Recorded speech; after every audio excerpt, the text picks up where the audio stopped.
You are listening to This is Oklahoma, hosted by Mike Hearn, telling stories of Oklahomans and those that have made it their home. What's up, guys? Welcome back to another episode of This is Oklahoma podcast. Mike Hearn here, host, back with another episode. Excited to share this episode with you today. But before we do, I've got to thank our sponsors. First of all, the Oklahoma Hall of Fame. They've been a huge part of this podcast for the last few years. So the Oklahoma Hall of Fame have been sharing Oklahoma's story through its people since 1927. For more information on the Oklahoma Hall of Fame, go to www.oklahomahof.com. And for daily updates, go to oklahomahof on Instagram and give them a follow. Our other sponsor today is Chickasaw Nation. Now, the Chickasaw Nation have sponsored pretty much everything in Oklahoma. They're a huge supporter of Oklahoma. And it's an honor to have their name and their brand supporting this podcast. So a huge shout out to Governor Anatoby for supporting this podcast. It really means a lot. Our third sponsor is Diffie Ford Lincoln down in El Reno. Now, this one makes me so happy because these guys are great friends of mine, play a lot of golf together. I've bought my cars from them, do most of my oil changes down there, have a cup of coffee, hang out down in El Reno. It's a good spot to go. And not only are they great friends, but they provide a great service. So for over 60 years, third generation family owned Oklahoma business down in El Reno. They're also in Bethany as well. So people in the Bethany area know the Diffies really well. But if you're looking for anything new, used, Ford, Lincoln, or whatever, I'm sure they could find anything you want. Check them out, diffieford.net, and then on Instagram at diffiefordlincoln. And let's get into today's episode. Really exciting episode for you today, but before we do, we have some housekeeping rules. I don't know if you've seen, but me and Thurman Lynch have committed to, well, we set a goal to raise $10,000 for Children's Heart Foundation, CHF. Link will be in the description. We're currently at $3,000, and yeah, there's a link in the description. I think the goal, if we can raise $100 an episode, maybe we'll easily get there. So, and then I believe cancer research is going to match our 10,000. Everything's in the description. Raise some money. Don't go buy a Starbucks. Put that money towards, kids' cancer. Come on. All right, enough of that. My guest today is Shelley Zumwalt, who is the executive director of the Oklahoma Department of Tourism and Recreation, which I feel like I could probably have that title for my social media, but absolutely, I don't deal with all the stress and travel that you do. I just sit at home and thumb at my phone and record podcasts with awesome people. So thank you so much for coming down. I know you're super busy and really, really appreciate you taking some time to do this before you head out of town for a little bit. So it means a lot. I know you're super busy, that you're thrown in the deep end, and you've, like we've just been talking, you've been traveling all over the state recently. So before we dive into, your backstory, your Oklahoma story, tell us a little bit about kind of, what you've been up to this, we're almost, what are we, first, second week in February. What have you been up to this first 6 weeks of the year? Yeah. Well, I just took the job at the beginning of October, actually October 12th. Everyone knows those dates, and you're almost like ground yourself with them. So I'm almost exactly at 4 months.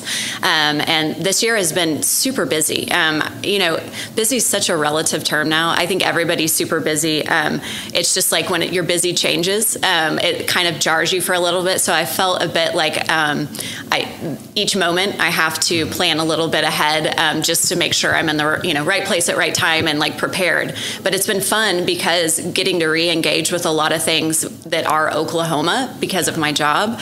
I've learned so much and met a lot of really exciting people. You mentioned I had traveled all over the place. We did open houses, a series of open houses for our RFI, which is a request for information to get new vendors into the restaurants that are at 6 of our state park locations. And that's a lot of words that basically mean I got to travel to a lot of places that I hadn't visited in a long time, and we were in all 4 corners of the state. And I was driving in rural roads at night when it was raining, and testing my ability to stay calm in that situation. But it's the best tired because you're re-engaging with a lot of things that give you that nostalgic feeling, and then meeting people that are really dedicated to Oklahoma in a way that is admirable, but also energizes you. Yeah. So my first couple of weeks have been exciting and exhausting, but I mentioned earlier, I'm the state director of fun, essentially. So no one wants to hear about, the tired, and it's like you have the best job, and I agree, I really do. I have a really amazing job that lets me promote a state that I've lived in my whole life, and I don't know anyone that wouldn't say, yeah, I'd take that job. That's great. Yeah, you pretty much get to go to a different town every week, right? I mean, some weeks are different than others, but yeah, I mean, or multiple. And it's just, it's one of those things where when you get there, you have an idea kind of going into it. And it's always surprising the people you meet, or how the town works, or, learning about a festival they had that you didn't even know about. So it's just, you mentioned my title in the tourism recreation department. The department part, I think, is misleading, because everyone's super surprised when I say we have over 700 employees, but we also have, over 30 state parks. So there's these little ecosystems that exist in there, and not only is it a challenge to visit all those, but to understand what I can do to help them, what are challenges. It's learning about things you know about, but learning about them in a really fast-paced environment, and it's something that people really care about. So you have to take the time to make sure you're listening in a way that can give you the perspective, to take action. The other thing that comes to mind is just how many different, probably different foods you've tried by traveling, right? Because every town has this signature burger place, right? Or an onion burger, or, an ice cream shop, or that must be a great perk as well. It's because all the places, we you see these lists, top 10 burgers in Oklahoma, and you're like, 2 of them are maybe within 20 minutes of where I live, right? Otherwise, they're all over the state. Yeah. And, other than traveling there for work, you're probably never going to go that route, So that could be, I love food. So I do too. And actually, I feel like I'm going to fail you with my answer to that, but we've had the open houses at 6:00. So a lot of times, and then I'm engaging in those open houses with people that are these, business owners, either in that town or in the state. And then, I'm permanently hungry in those things, but by the time we leave, nothing, so I've got a list of Italian places and chicken shacks, and, getting to meet all these business owners that are interested in making that successful, whether it's one restaurant or all 6 of them, and hearing their backstory. And it's really one of those things that I feel like, it's a great thing to do anyway, but getting that piece of it and knowing why they care about it has been the best part of the experience, because you get to really understand people. And everyone talks about food, so it's the best topic. Right. And if they obviously love food, they're doing it for, a profession. Yeah. But I do have a lot of a greatest hits list that I've got to go through. I'm a big ice cream fan, so secretly, I haven't told anyone this, but you always motivate yourself different ways. And because we're leaving so late, I just told myself I could have ice cream for dinner. So I've had, totally justified. Totally. Yeah. And so my staff, when they were driving with me, they're like, "What are we doing?" I was like, "I'm buying you ice cream. That's what we're having." Yeah. And of course I would have allowed them to have other things, but they were like, "This is great. This is a tradition." And I'm like, yeah, it is. So if you ride with me, you get to have ice cream for dinner. I'll buy. Now it's a tradition. Yeah. That is awesome. The beauty of it, right, is like you said, you are, you basically travel, you're bringing people, or, trying to bring people to the state. And that's the one thing I think, since I've been here, and I've been here 11 years now, that, there was talk of, before I came here, we're a flyover state, all that stuff. And then the basketball team came, which helps, and all the other things. But now, people see Oklahoma as a place to go for the weekend, and there's so many things to do. I know, everyone talks about Broken Bow, but that's not the only place in Oklahoma that people can go to. Yes, people in Dallas probably go up there, and the cabin prices, if you want to buy one, are ridiculous. It's great for the local community. I'm sure, they're about to become a town or a city or whatever it is. But there's plenty of other places. Oh my gosh, and so many places that have great, not just great food, but great attractions, 30 state parks, there's so many. And, I've talked about this many times on the podcast, is the fact that we have so many different ecosystems. I don't like to fish, but fishing here is great. Amazing. I play golf. Golf also is epic here. There's so much to do here. So I can't imagine that. I'm sure there are days, like every other day, like everybody's job, there are days you think, today's a tough day. But the majority of your work probably really puts a smile on your face because every day's different. 100%. Like, that's the piece of it that is super exciting because, like you said, we have 11 different ecosystems. And I think it's interesting. Oklahoma, I haven't quite figured out, like, if there's a phrase or, word to describe this, but it's interesting because I feel like Oklahoma almost feels, and the people here feel like almost apologetic about the state in some ways. And then because of that, we have all these people coming from either other states or internationally that are, they are mystified by Route 66 or, some of our state parks or all these different things. The Pioneer Woman, Reba McEntire's new, there's just like, I could literally, in the true sense of the word, literally go on for hours about all the great things. But it's almost like our biggest challenge is making people who live in Oklahoma tourists in their own state, because there's this perception that I have to go somewhere out of state to really get something cool. And so that's been something that I've been really cognizant of is, Robbers Cave, when I went down there, I hadn't been down there since I was a kid. And like getting to see the restaurant on the water, the cabins, like it's truly breathtakingly beautiful. And it's in Wilburton, Oklahoma that, you have to drive through all these, but like you're truly almost off the grid in a way that I think we live here and you can go 15 minutes and see the stars. But people that don't have that, like that is super unique, that you can live in Oklahoma City and drive, which is in a couple of hours, and be off the grid in a way that's very, very hard in smaller states with more densely packed cities. And so it's almost like reimagining how you present the state to people. Mm-hmm. And we're talking about a lot of the things, the comparisons are pre and post pandemic right now.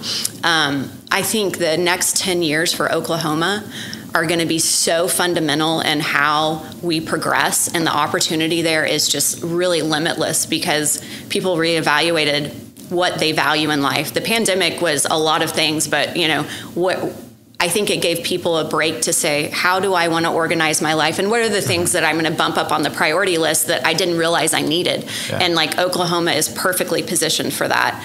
And how do we show people that way they'll travel here and create tourism, but also so they'll, like you say, this is a place that I can call my home because it really does have what I want. Yeah. And it's a huge challenge, but it's a great honor to be the person that gets to say and talk about that for your job, because I tell my staff, we are the people that actually provide the respite for everyone else. Our job, our work is the break for other people from work. Like, we are the people that they look forward to, mm-hmm. And like how neat is that like what we provide is something that they will associate with relaxation and adventure and, everything that people think, this is what I need more of in my life. And I'm the person that gets to talk about that and figure out ways to give them more of that in their life. So I'm never, ever going to complain about my job to people because like, there's challenges, but there's not something that I can say, oh man, that's not cool. Like I get to do something very cool every single day. Yeah. Did you travel much as a kid? Yeah. I have family in France, actually. And I have an uncle who's a monk, and we call him, where this is going, he's my munkle. And so, and my parents are really big travelers. My grandfather worked for American Airlines. And so my mom, Polish family, very Catholic, and, they had standby passes. And so they traveled all over. So my mom really instilled in us like this value of travel. And so we never drove nice cars when I was a kid. I was the one that was like, drop me off 2 blocks from school because we had this like van that was from 1970 something. And it was very embarrassing, but I got to go to Europe as a very small child, because that's where we saved our money to do that. And I saw my mom also carting around small children in Europe and feeling like amazingly confident. And like that really instills in you something like, this is for me, because like that's what you want people to, this is for me. I belong to the group of people that can, mm-hmm. Navigate this. And it's something that's an option for me and that I see. And so travel's like, that's my favorite thing. I love planning it and figuring out cool places to go. And I feel really lucky because it's not something that is feasible for everyone, but how can I do that where no matter where you live in Oklahoma and no matter your economic situation, there's something that gives you that sense, of escape that's available to you. Yeah. And we absolutely have it.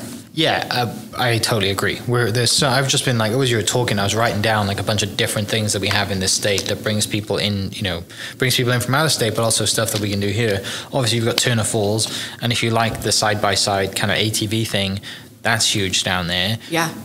Talking about side-by-sides and ATVs, you have Little Sahara, which is massive. Oh my gosh. Huge draw for that. Yeah. And then, we had an Ironman in Tulsa. Mm-hmm. And then the other one I wrote, which I'll be doing, I run once a year. I race once a year. Other than that, I'm done first year, and that'll be the Mid-South in Stillwater. Yeah. And that's a huge cycling gravel race. People come from all around the world. It's not just, come in to watch the basketball game or come to watch Sooner football or Stillwater or whatever it is. There's so many things, and tech is huge here as well. The list goes on, and I'm not surprised you could talk about it for hours.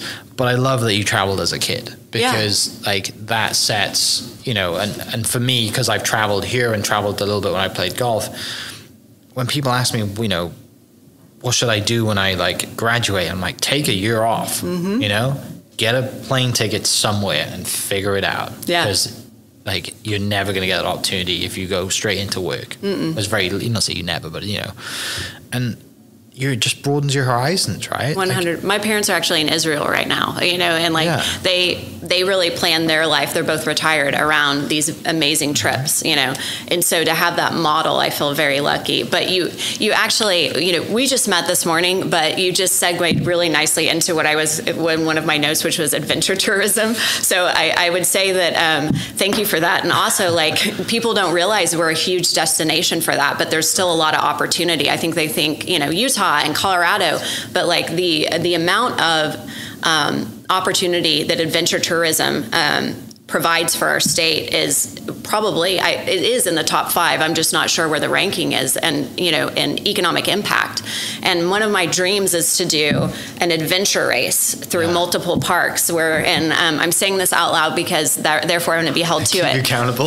Totally. But it's over multiple weekends, and it's a different thing. It's a running, biking, ATVs, rock climbing, because our state is so unique in that you can literally do that and not have to travel hours in between, and it's affordable. And so how do we bring in and really showcase that for our state? Because there's people in state and out of state that would absolutely do that. And it's a huge lift in that you want to do it right, but it's not a huge lift in that the mechanics of it are an obstacle. Right. I can think of 3 parks off the top of my head that would be very doable. Right. And it's just exciting because I know some of this from living in Oklahoma, but like you said, every day's new. And every day I'm learning about something really amazing in our state that I didn't know about. So it is one of those, no one wants to hear you complain about being the director of fun for the state, but also I don't have, I'm not going to complain about it because it's an exciting thing that I get to say, oh my gosh, we do that, every single day. So growing up then, when you're traveling with family and you kind of looking back at family history, and you mentioned Polish descent. You have a uncle. Mm-hmm. There, it's real now. I said it. Thank you for that. It's been accepted. What's your dream at that point? What do you want to be when you grow up? So I went to school for broadcast journalism, okay. And I was lucky in that I grew up in Norman, and we had a program in high school. It was called the School Channel, and I auditioned to be on it. And so from 9th grade on, I was hosting a show on TV all through high school.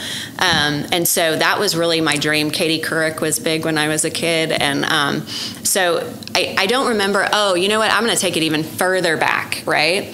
I wanted to be an Olympian luger, which in Oklahoma is a lofty dream. I watched I mean, of all the sports to be an Olympian at luge is not the top of the list. Pretty bananas. But I remember watching the Winter Olympics and being I want to do that. And my parents are just that's really we want to support you, but that's really out. Not only is that financially, But the luge is the one where you lay down, right? Skeleton. The skeleton, is face down, face forward. I'm sure, Going down a bobsled, and luge is when you're laying on your back going down a bobsled. Yes. Just you. You're just basically you a at very missile high speeds. going down. People like get very, as a young girl in Oklahoma, I probably was like trying to really break out of whatever mold there was there. I played soccer when I was younger, loved that, and so I considered myself an athlete. Well, what is the one thing that like no one else is going to be like, yeah, me too? And that was probably, admittedly, not a very realistic goal. So then I moved on to Summer Olympics and I decided I wanted to be a runner. And my parents got me a stopwatch and I mapped out a mile and would just run this like block repeatedly and time myself. So I had some pretty I wasn't an Olympic runner, just in case anybody's that cliffhanger, I can like let that one go. But I definitely wanted to like combine some sort of activity, with my accomplishments. That's always been, I've run marathons, like I love having goals like that. But I don't think that I had like a realistic, I want to be this when I grow up until I got to audition for that TV, part. Then I was like, oh, this is great. And it's challenging. And that rush of adrenaline, like being live or, that's something like public speaking. I think people either like seek it or they run from it. And I definitely was like, that's terrifying and I want to do it. That's terrifying and get it away from me. So this is an assumption, but growing up then, especially with like the luge thing, and you mentioned something that no one else wanted to do, you kind of had strive to be different. So I think so, but to stand out a little bit. Like I don't want to pretend like I was, a trailblazer by any means, but I did like have a sense in me that like I wanted to like stand out in a way that I think my peers probably were more trying to like not stand out. Mm-hmm. But I was definitely like a teenager and very, I was like every other teenager. Yeah. But I think that as far as like what drove me, that was more of a driver than probably. I had a family friend. Her daughter and I were really good friends in high school, and we still are friends.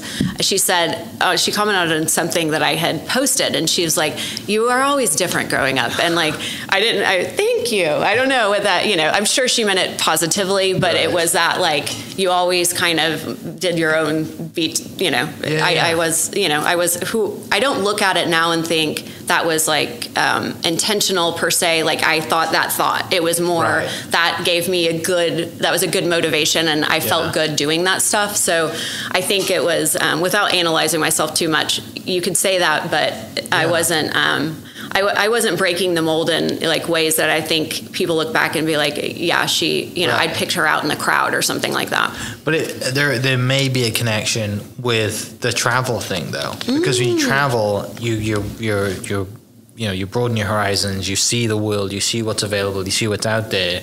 And then when you come back to Oklahoma, because you've seen people in Paris or all around the world doing things, that is now normal to you, even though it's not normal to people here. That's interesting. So you might have stood out to everyone here, but not mentally in your head, because especially as a young teenager, we're all self-conscious. Yeah. But then there might have been that thing there that said, you know what, I'm not super self-conscious because all my friends are off doing this. I want to go do this because I've seen people do it, and in my head that's normal, right? That's interesting, and I've never even thought about it like that. But I think especially with the luge thing, right? I mean, that didn't seem like an impossible thing for like a kid in Oklahoma. I remember thinking like, we just have to like do these things, and I've always been really, and even today, like I love the adrenaline rush of being like this. I tell my staff all the time, like there are no barriers, like we have to, well, I should say also there's laws, there's all these things, but like as far as like dreaming and vision, like let's do something no one's done before, because that like being able to like be, change the way our agency is perceived, or, what is ours, what we can do. I mean, that to me is like the best adrenaline rush ever. Getting to do these open houses, and I don't know, there's been probably RFIs and people have probably done things like that, but the team, you could tell, just really like, we're like, yes, we're going to do this. And I'm just so lucky that I've got a team of amazing people that are like, and I'm like, but what about this? And they're like, yeah. So they definitely pull me back sometimes and like, have you thought about this? And I appreciate it. But for the most part, like, we get to do really neat things, and they're always up for an adventure or a cool idea. Yeah. I think it's better to be that way and come up with a million ideas, and then, you pick 10 that are epic rather than Oh, absolutely. struggle to get to 10 ideas and, half of them aren't great. I say very often, I'm like, this is either a really good idea or it's the worst idea. And I'm not sure yet, but we'll figure it out. Yeah. You mentioned, kind of being pretty athletic growing up. Did you grow up with brothers? Yeah, I have this surprises no one when I say this, but I'm the oldest. There's a video of me when my brother, it's his birthday, and I think he's turning 5 or 6, where you can see me and hear me saying he's unwrapping his birthday presents wrong. Yeah, so I was as advertised, but I have a younger brother who's 2 years younger, and my sister Shannon, who's 7 years younger, and they're both actually finishing up school. She's getting her doctorate and he's getting his master's. And the competitive part of me is like, I need to go back to school. I need another letter. Right? Like I can't let them win. But they're both amazing. And Matt and I being so close in age, there was a lot of physicality, in the, I think brothers have that, but him and I adore him now, and but we really did fight, and there was very many athletic things that happened, and he was my best friend and also my tormentor growing up. It's a great sibling to have. It is. For all the right and wrong reasons. Yes, 100%. Yeah. So you mentioned the broadcast thing. That was kind of I'm focused on this. I'm doing, I'm putting myself in front of a camera. I'm doing live TV at a young age. Does that just think, this is the path for me? I'm going to, chase this into college and then be on the news and maybe do a Winter Olympics or Summer Olympics and get into the sports world? I will luge and conduct an interview at the same time. I think I played soccer in college at St. Gregory's. We had that brief discussion beforehand, and we played in the same conference when you played golf. And I think going to school to do that and also study communications, I took a little bit of a detour there because there wasn't a broadcasting program at the school that I originally went to. I transferred to UCO and then did that there. Yeah. Probably a long and boring story, internships, all of that stuff, but it was an interesting time to be graduating with that degree because I think the news in general was changing. It was I wanted to change the world, right? I wanted to do hard-hitting stories, investigative journalism, and basically make the world better through that career.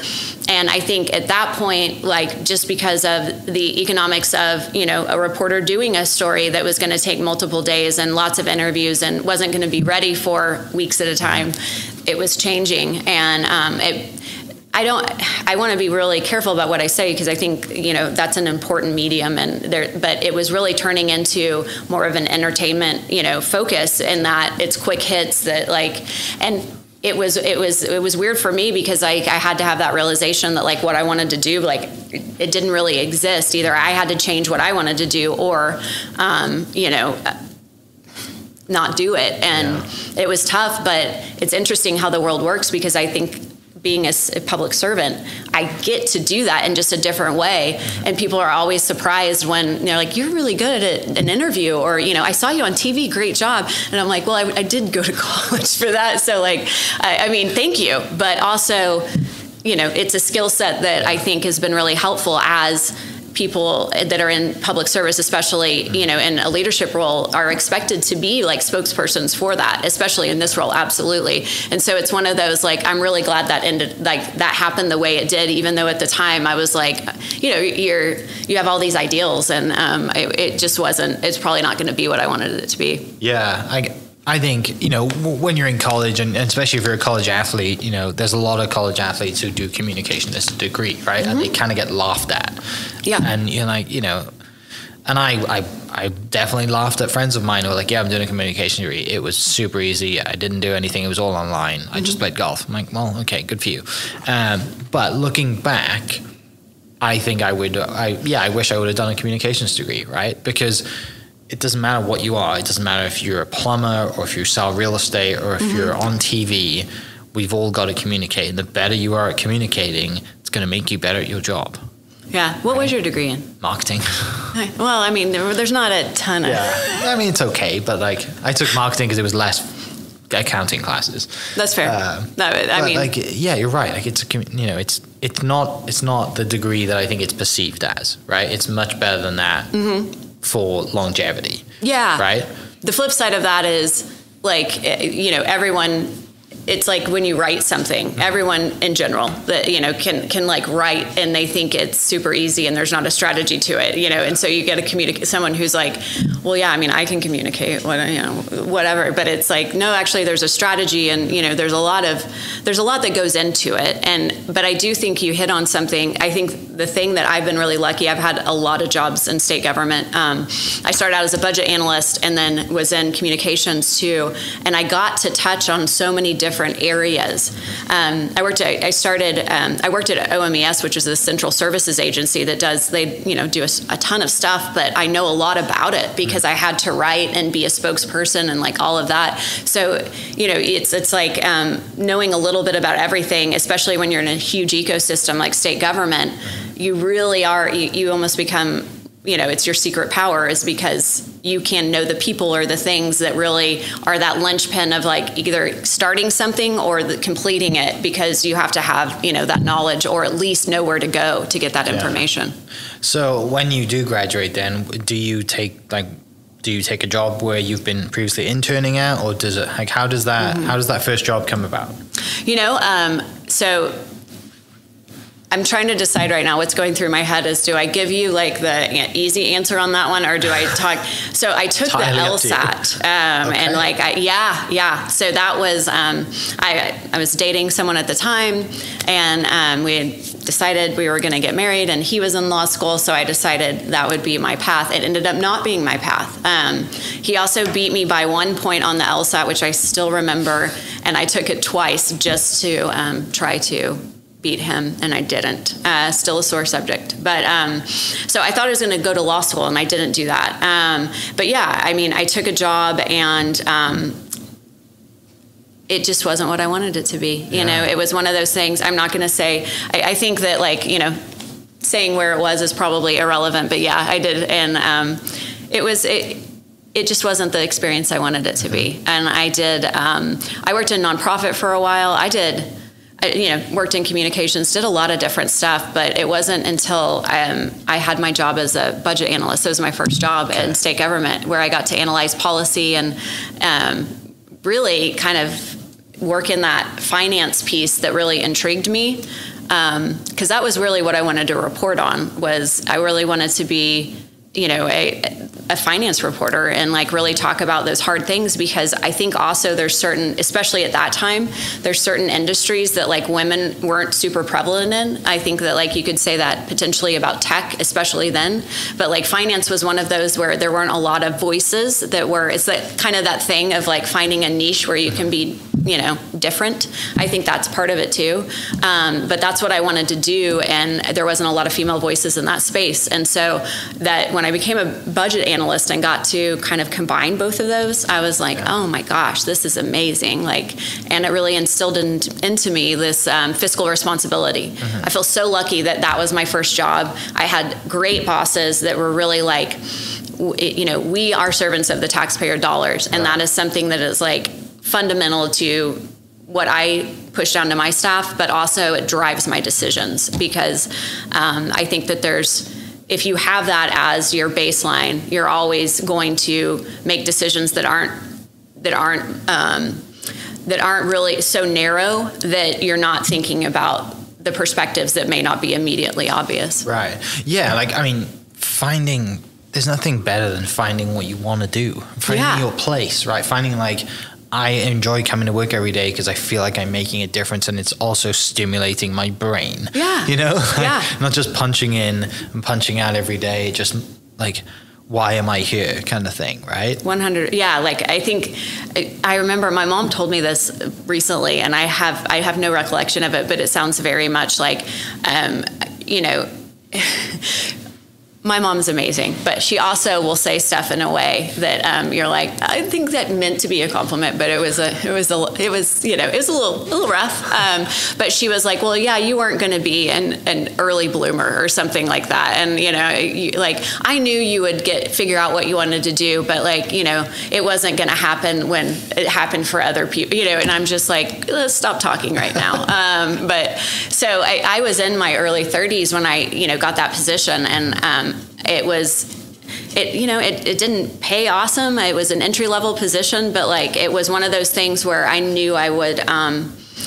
I wanted to get more of that. Like I'm involved in how this big system works, and like what I'm doing is changing or helping my state. Yeah. And I think it's also my Achilles heel, because when people say, "What are you going to do after this?" and I'm like, I don't know. I don't. And I wonder, like, is that the thing that really I have to have some element of that? And then like, I'm never gonna own like a giant house that I have rooms I don't go to every day, because public service isn't, I'm well compensated. I don't have any complaints, but like you're never going to retire early, or do something like that.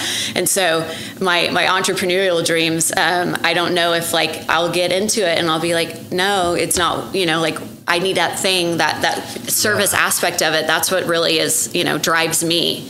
And so, a couple of years from now, I'll probably have a crisis of conscience and be like, what am I going to do? But I've been really lucky to identify that and be able to generate like the satisfaction you need, but also like see change that I've impacted, especially for the place that I love. Right. Like getting to serve during the pandemic was like, that was like the honor of a lifetime, because there were so many people that needed help. And I say this often when people ask like why, that was when I took the job, I'm jumping around here, but when I took the job in unemployment and workforce, it was May of 2020 when the pandemic had just happened. And like, there was so much desperation just on so many little levels, but with people, because, everything had been shut down. I think that if public service is the thing that drives you, if like making sure that you're making an impact, I don't see how I could have said no. It was a chance of a lifetime to help so many people in ways that were like tangible. And so it wasn't ever that I thought, I was just like, can I be the best person to do it? That was really the question for me, not would I do it? Of course I would do it. Because there's literally 4 million people that are going through something they've never gone before. And so many of them have had their lives just ripped out from underneath them. And I can make an impact on that. Like I can help fix that. Yeah. And I know we chatted before this, that came at a, like, obviously you're a mother as well, right? And the timing of that was your pandemic. You have a daughter, thankfully, your daughter's dancing and she's off at a dance school, right? Yeah. So, I know we want to talk about this, because I think it's worth talking about is, you were able to dedicate yourself fully to your job, thankfully, because your daughter is out of state at a dance school, right? If your daughter's in state, or your son or whoever, it doesn't matter who it is. Like you're not, you fortunate enough to, selfishly dive into all work. And I'm sure you did work probably 12-hour days during the pandemic, because everybody in state service did. Yeah, right? That's so interesting about the pandemic, is because like there was people that everything stopped, and then there's people that it was like all of a sudden there's not ever going to be enough time, Right. And I thrive in those environments. I know not everybody does, but I am not very good at the like scheduling the doctor's appointment stuff. But you give me a fire or a crisis, and I'm like, yeah, we're living now. Like let's do this. But yeah, it's interesting, because I've had this conversation with many different people, and it's like, because Lily, my daughter, went to boarding school in August of 2020, everything was, like I dedicated myself 110% leading up to that, but also she wasn't needing to go to dance or, all these things that are obligations. Like, and my world changed in that, like I literally did not have to be home when she, because she's at school in Michigan. Like I didn't have to be, I could work till midnight. And I do tell my staff, like I can work 24 hours a day if Lily's not here. Now my husband is probably going to be like, hey, I'm here too, but he's very understanding. But like my ability to do that job at OESC and get to work at like, 5 a.m.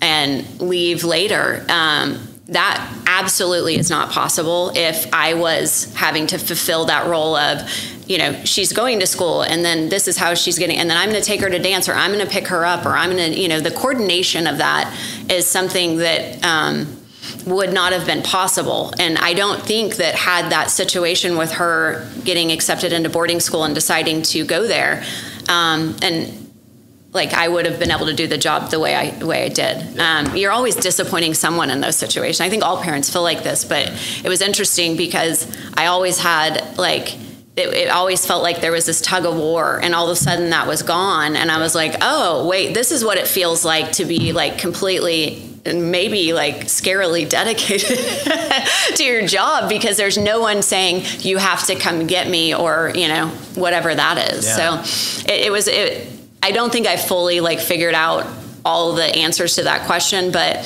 I do think that when I'm, you know, especially like new moms, when we're talking, like you want to acknowledge that that is impossible. Like, it's impossible. I miss the heck out of my kid. She loves it, right? But like, that is a sacrifice that I have so that I can do. I got home at 11 o'clock last night from Northeast Oklahoma. Like, you can't do that when you have a, you know, family at home. Yeah. And I don't have, this experiment is still ongoing. She's a junior in high school. So, but I know she loves it. It's a good thing, but it has offered me this opportunity to be dedicated in a way that, you know, the first 13 years of her life, I was, you know, trying to juggle all of those things. Does she share your passion for competitiveness? It's so weird having kids, because like there's certain things that you're like, I really hope you get this quality, and then there's other things where you're like, I'm so sorry about that.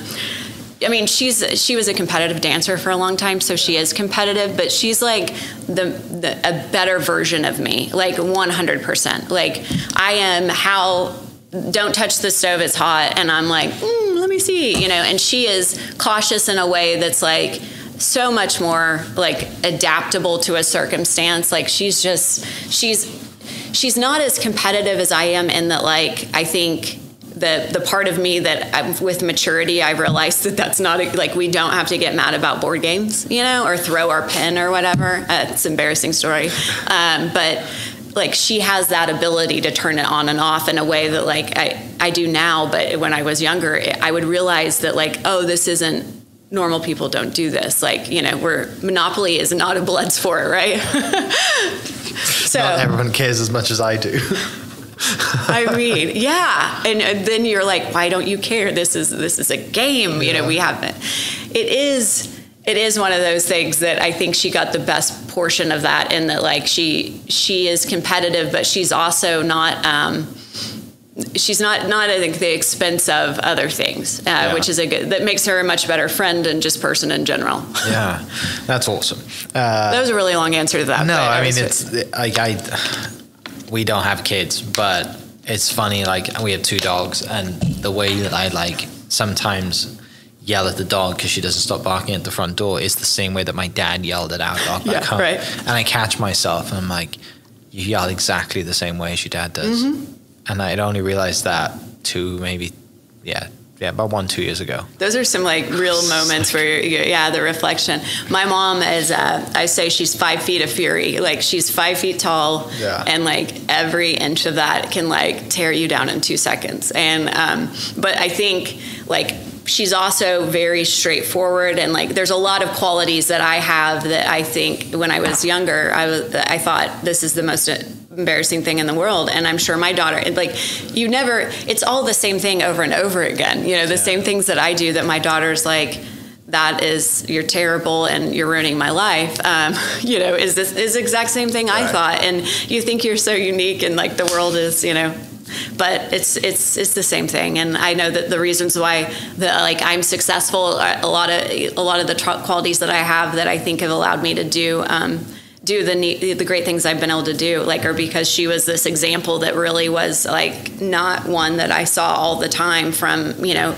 other women in her generation. Mm-hmm. Yeah, that's awesome. And I'm sure, like, you know, coming from Polish descent, like there's some of that just hardened, you know, like part of you that's like deeply rooted in your family. Deeply rooted in like a history that is, like just, our family name is Torzinski. Okay. if you ever see a ski, my staff would laugh about this because I tell them Polish tidbits all the time. SKI, that, know, generally that's Polish, and it means son of. And but my grandfather, his name's Louis Marian, or was Louis Marian Torzinski, but his name is Torchy. Like, no one knows him as Lou or Louis, it's Torchy. So like that is her dad. Like, so it's this very there's a million stories I could tell you about that side of the family, but all my staff knows that we're Polish, and like if there's ever an opportunity to like celebrate Poland, the first people that completed the Route 66 passport, Poland. Polish. It was a couple from Poland. And I was like, yeah. I mean, those are my people. No one does that. That's just me. Yeah. That's back to the monopoly situation. Right. Exactly. I'm like, really Poland won, but no one else is as advocate as big an advocate as I am. I think probably about Poland, but there's not a ton of us in Oklahoma, so it's interesting. And then just admitting the history, there is a tough grittiness that goes very far back. My grandfather was born on the south side of Chicago, and he has a crazy story too. So I think that perseverance is if you look at the thread, that's very common. Yeah. Yeah, definitely. My go-to with the Wales being a tiny country as well in Europe is that there were more people of Welsh descent who signed the Declaration of Independence than any other country in other than the States. That's amazing. Right. And then when people tell people that, they're like, no way. And I'm like, Wikipedia says so. Yeah, no, I mean, figure it out. So that's something I would, if I was you, I would repeat every podcast just so you're like, I'm not sure if you know. I'm not sure if you know. But this is a tidbit about Wales that I think I'm going to drop today. And then, no, that would totally be my go-to. I support that. I will say that for you in the next coming weeks. Yeah. So obviously, you mentioned at the start of the podcast, you started October 12th, in the new role as director of fund, basically. Yes, yeah. How does that come about? How do you get a phone call months in advance? Is it a day off? How does that happen? Because a lot of people they just see a headline and they see, Shelley's been elected or chosen or however it goes. How does that happen actually? Yeah, that's a great question. I'm going to talk about the mystery behind the appointment, but I don't think it's going to be, something. Unfortunately, this story is probably pretty generic, and it happens every single day. As I told the governor whenever I was approached about taking the job in unemployment during the pandemic, I said I'm committed to 2 years because I knew all the challenges they had, especially technology challenges. That was a minimum to be able to do that. And as I hit that 2-year mark, I kind of started thinking I had assembled this amazing staff of people there, especially the leadership, and it became less necessary, I think, for me to be that person. These it's a group of executives that know what they're doing. We've calmed down. There's still challenges, but it wasn't the sprint to the finish line that it had been for a while. And I had been talking to different people in administration about what do you want to do next, and tourism came up. I don't say this about myself often, but it's been repeated that I'm a fixer, and everything that had happened to tourism prior to that, it was an agency that very much needed someone to come in and be able to do a lot quickly. We'd had some situations. Yeah, exactly, and so and I knew that there wasn't a lot of stability there. And so those, just started having those conversations. It was over multiple months, and, I didn't know a ton I knew about tourism, but I was even surprised that it was over 700 people worked there and all that it encompassed. But it has always been one of those agencies in the back of my mind that was I've never worked at a cool agency. Right. There's a hierarchy everywhere, right? Yeah.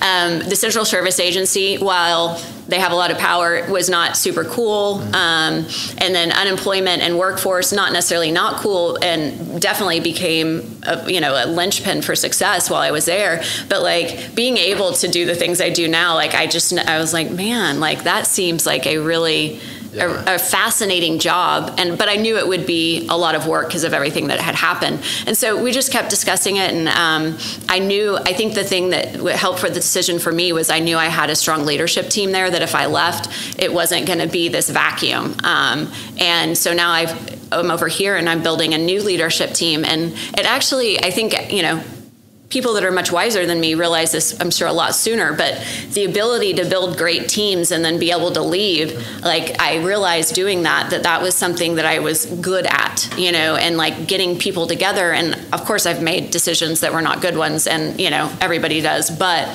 people that work together and can really like cohesively run something, and there's not that backstabbing environment that can kind of be toxic.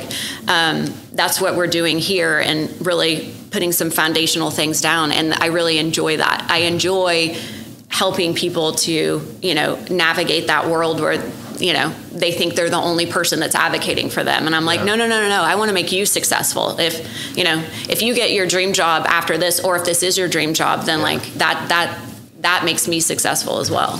Where do you kind of pull your just success in leadership from? Like, obviously it's a long, you know, it's taken a while it's not something that's very easy to be successful at, right? You know, there's many blueprints out there. This is what you should do to be a successful leader, but actually doing it when you have, you know, 10 people, 100, or, you know, 700 people now, like, are the principles the same? And what have you kind of like evolved over time, like as a leader? Because people probably don't ask you that enough. You know, they just see, hey, I travel, I speak.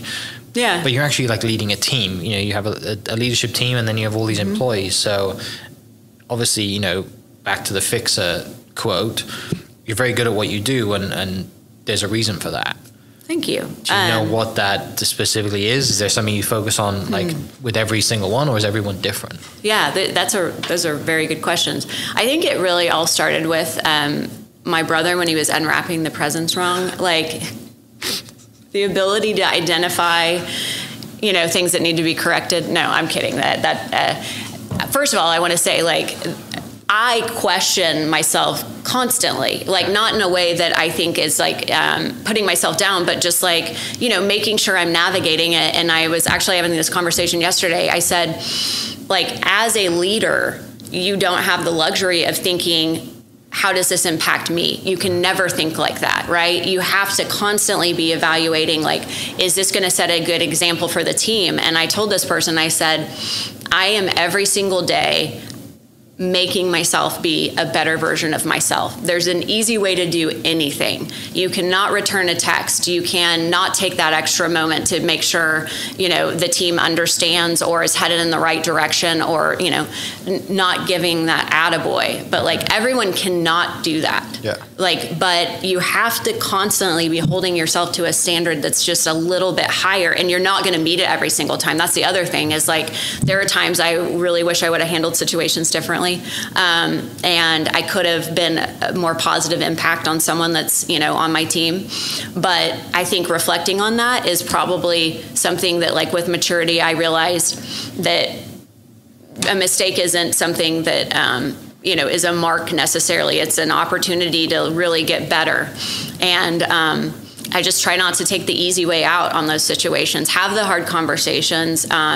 Make sure that if someone can benefit from you not taking the easy way out, and they're on your team, like, take that extra moment to try to be that better version of yourself and give that direction, and like, make sure that they are taking what they need from it. Like, you know, you're setting them on a positive path. But I think I really get a lot of satisfaction out of seeing others succeed. You know, like, team members of mine, when they're just like, if they go on to do something else, or if they feel like their engagement with our team is like something that really drives their satisfaction, that really, you know, how can we get more of that? But I also think it's like holding yourself super accountable, that like, even if there's not a direct correlation to what you're doing, let's say, I'm trying to think of a good example, but if, you know, you can be doing everything fiscally responsible, but if on the outside that's not something that's reflected to your team by your actions or whatever,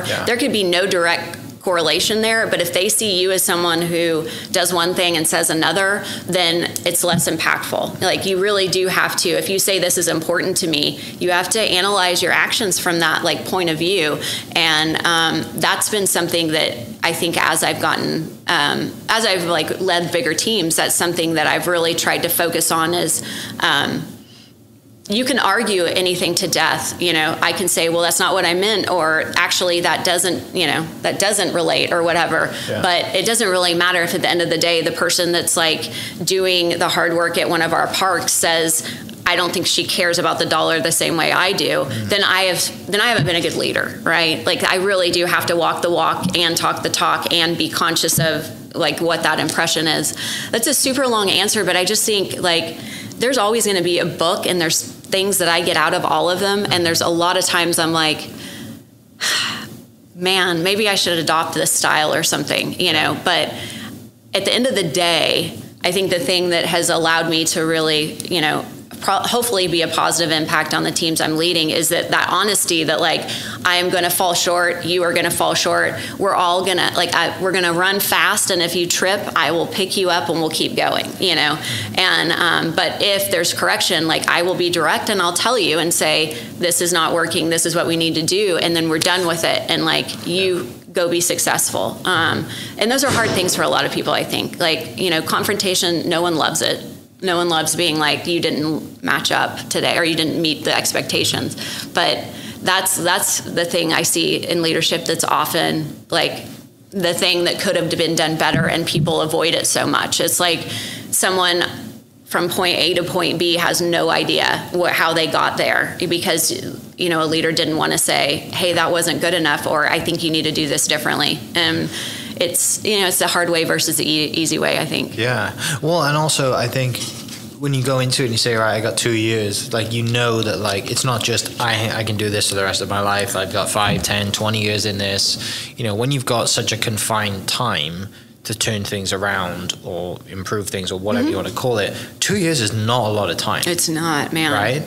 No. So you've got, especially when you think of like budgets and employment and all the other things that go into it, like 2 years is nothing, right? No, not especially like, and as I said earlier, I've made mistakes. Like there's definitely things where I was like, man, I just burned a month of time or 6 weeks or whatever because I should have, you know, or that person wasn't right for that position or whatever. You know, there's a myriad of things. And so, yeah, it is, I mean, that is the engine that's in the back of my mind too, is like, we've got a lot to do and not very much time. But also I like, what's the word I'm looking for? I like new experiences too. And so I think that like giving myself that time period to do those things, it's also about like, I mean, I enjoy this while you have it, you know, like there's a permanence that I don't think I've allowed myself, you know, to enjoy. And so it's that experience and making the most out of it. That's like, that drives me too. Yeah. And forgive me for not knowing enough about like the hierarchy and all of that. No. Department I think it's endearing works. that you don't. But so, you know, like you mentioned earlier, I don't know what I'm going to do after this.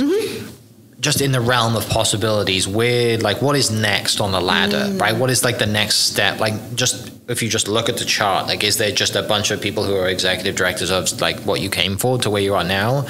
Is it like a lateral move, or is it, hey, if I want to do something else, I've got to go to this. I've got to go be take on Matt. And we know Matt, obviously. We'll know who Matt is. I don't want to say who it is. Yes. Lieutenant Governor, I'm not coming for you, I promise. I'm coming for you. I want to play golf with him. Yeah, he's a good golfer. Yeah. But yes, you know, obviously, and he will be on the podcast soon, I believe. But like, what's next? I mean, you know, your daughter could be, 2 years you're going into college? Right? Yeah, and man, like, that's a not whole... to throw that in the mix as well, but man, you know. Yeah, that is where I'm always failing, is that whole thing of like parents that have kids that are going, like that whole, like going to college and the visits and everything like that. I feel completely inadequate in that situation. I'm hanging on by a thread. But that aside, I mean, it's a lot of different options, but I think also the model of like a director, I don't know, there's probably someone that went from like running an agency to running another agency. That probably exists somewhere. I don't think but recently, I don't think that that's something that a lot of people have done. And so it's kind of a unique situation to be in. I think I could probably go run a different agency, but I don't know that that's something that, I don't know, right now, there would have to be a unique circumstance, I think, that would compel me to do that. I think that there is the option of right now, Matt Pinnell is our cabinet secretary. That's like the next step, like of someone running an agency and being a cabinet secretary. But I don't know that like Sure. he does a great job at that. There's no reason why that would necessarily change. A lot of people run for office, in those situations. I don't think that that's probably something that's in my future. I've thought it was before, and we talked briefly about this. Circumstances change you, and you sometimes those ideas take on a different form when like the experiences around them give you a different perspective. But I always have had an entrepreneurial streak when I could say it correctly. And I think probably that's something that really interests me. But then I also, the realist in me is like, do you really want to do that? Like, your daughter's going to go to college and you can do whatever you want to. And like, you're really going to start your own business and dedicate, hundreds of hours to that. Is that a smart move? But that's really the only thing that's stuck in my brain from, this whole time, that I'm like, man, that would be really cool, because the same passion that I talk about, like Oklahoma and my team and the things, like I would love to share that with something that I have built from the ground up, Right. Yeah. That would be, I love that when people are business owners and they're just like, they want to do the best they can and make an impact in the thing that they do. They're super proud of that. That to me is like that same energy of being able to promote Oklahoma. But I don't know what that would, I don't know what form that would take. Yeah.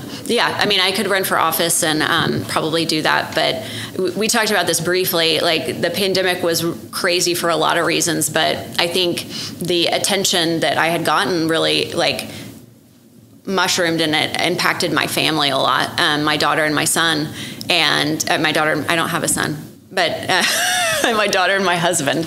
And it was tough to see my career negatively impacting them. And I don't know that I would do that intentionally right now, because an election is really hard. And I think if you're running for office and you don't have that perspective beforehand, you can probably deal with it, but knowing that like that would be something I would have to accept to run for office, and to really like take knowingly put them in that position again. I don't know that I would do that now.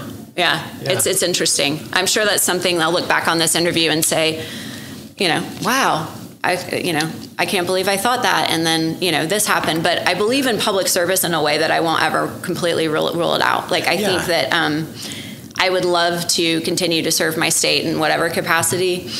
But I think that running for office is something that I don't think that it has the, I don't think that people sometimes appreciate it for like the sacrifice it is. Sure. And I know that there's going to be a lot of people who disagree with me on that, but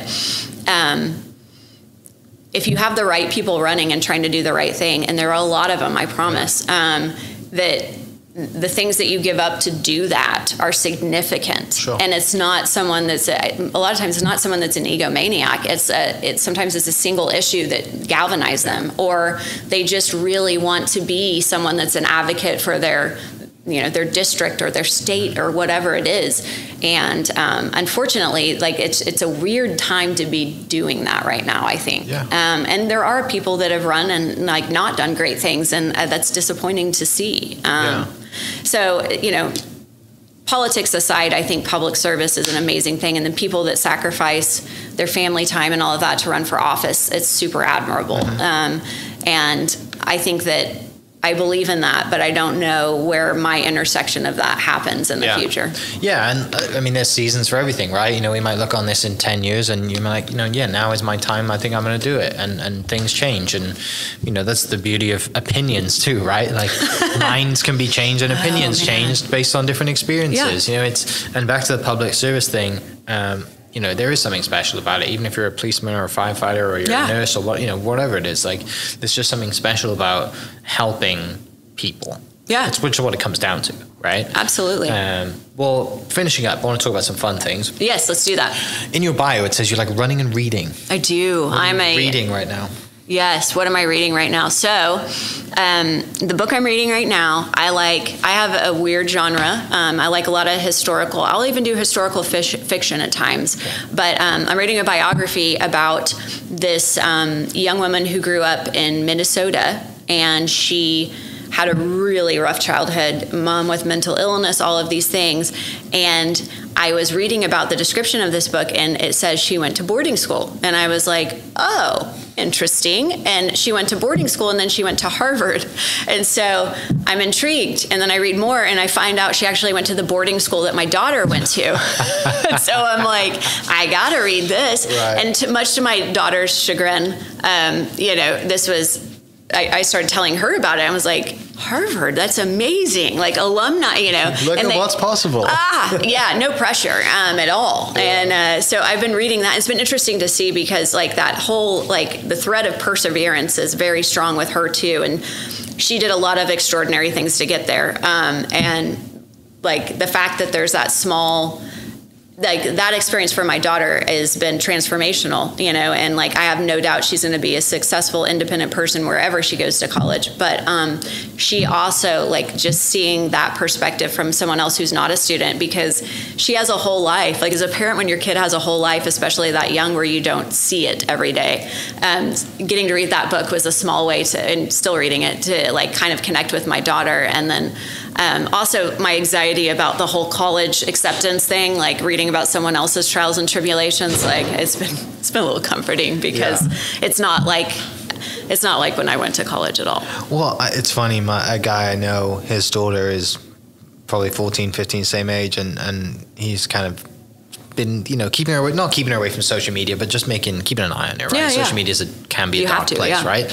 And until they were talking about, he was talking to someone who was on like a panel at a sorority or whatever, one of those things, and the lady was like, no, she needs a social media presence, because if she doesn't, that's a huge factor in getting into the right sorority and getting into university. And he was like, okay, mind blown. I guess she needs a social media now and all this other stuff. Yeah. I'm like, yes, I can't imagine raising, like a teenager right now about to go to college. Yeah. Like the whole competitive dance world, where my daughter is doing like ballet and different types of, but not competitive dance now. But when she was in that, like the whole machine behind like, sponsorships and stuff like that, I was like, man, this is insane. But like with her and we were talking about what she's going to do this summer, and she has some schools she wants to go to, and I'm like, this is the summer of the SAT tutor, because her scores are good, but like they can always be better. And she was like, this is going to be the worst summer ever. And I'm like, it's one summer. It's one summer. And you won't regret it, I promise. But it's like every other parent in the world. Your kid is like, you're insane, no one does this. And I'm like, actually, I'm reading a book about this. And that person went to Harvard. That's what we're aiming so for. I've there's a test study that I'm currently researching, and this is what you have to do. Now, I try, like Lily says, she said this when she was younger, that I wasn't a tiger mom, I was an eagle mom, which is the next level from tiger. Mm-hmm. And so being that type of parent and letting your kid go so far away, 1,000 miles away, there's some interesting ways I've tried to channel that, like, I can help you do anything, just let me, like, and she's like, I'm good, like I can do this myself. Right. It's actually been the best thing, because I'm worried that had that not have happened, I probably would have been like, probably she wouldn't have developed all the independent skills that she's got now, know, and it takes a lot for me to say that, because I think that, I try very hard to give her whatever opportunity she can have, but like, she's got it, she'll be good. But I do read a ton. I love it so much. One of my favorite things is like when it's raining outside and I have a book I can't wait to read. Yeah. And like, I'm actually getting very excited about traveling later today, because like I will be out of cell phone range, right, on a plane, and like I have a book that I'm gonna. It's no one can text me, no one, like I can really focus on it, and I'll put in AirPods so no one will. I can't. Right. Yeah. No, I don't want another free bag of pretzels. I'm reading Please about leave me how to alone. make my daughter wildly successful. And how to be a Harvard mum. Exactly. It's very important. Yeah. To the running thing, are you still timing your miles around the neighborhood, or have you like progressed into kind of, you mentioned marathons and stuff? Yeah, You've gone the distance route now? So I am an aging athlete who's had 5 knee surgeries. Up until, I know, it's like your dreams. You're the only one that really cares about it, so we don't even need to talk about that. I'm not going to relive my dream last night, nor do we have to relive my surgeries. But I don't run as much as I'd like to now because I can't. I don't have any. Yeah. Apparently, that noise that your knee makes when you run, that's bones hitting. But I do still do it. And like this time of year when like you kind of get like a hint of spring, and it's like every once in a while it's like over 50 degrees and the wind isn't insane. Like that type of energy just really excites me. Like a day where it's great running, but you didn't think you were going to get it. Like there's no way you could keep me inside for that day, because I am going to, whether the bone noise is good or bad, I'm going to be like, yes, we've got to take advantage of that. So normally I'm a 5 miler now, but I have done marathons and stuff. And like, I check that off the box. I tried one about 5 years ago, and I trained, and my marathon days are done. Yeah, it wasn't worth it. But I've done one. I did last year's one. I have that medal. I don't need to do right. One. Yeah, I don't need the sticker on my car. I think I'm good. Yeah. No offense to anyone who has those stickers. Like, good job, you did it. But yeah, there's always somebody that pulls up next to you with an Iron Man sticker, right? You're just like, okay, now they're going to do that. There's now. not. Yeah. There's always something more. Well, yeah, my wife's training for the full right now, so I am in full support mode. That's awesome. She got up this morning at she was running at the lake this morning at stupid o'clock with a group of friends. That's amazing. I'll be here when you come back. Just make sure the roads aren't bad. So I got a Peloton in my basement, which is game changer. It's my favorite colt. No, I'm kidding. It's not a colt. It's not. Who is your go-to?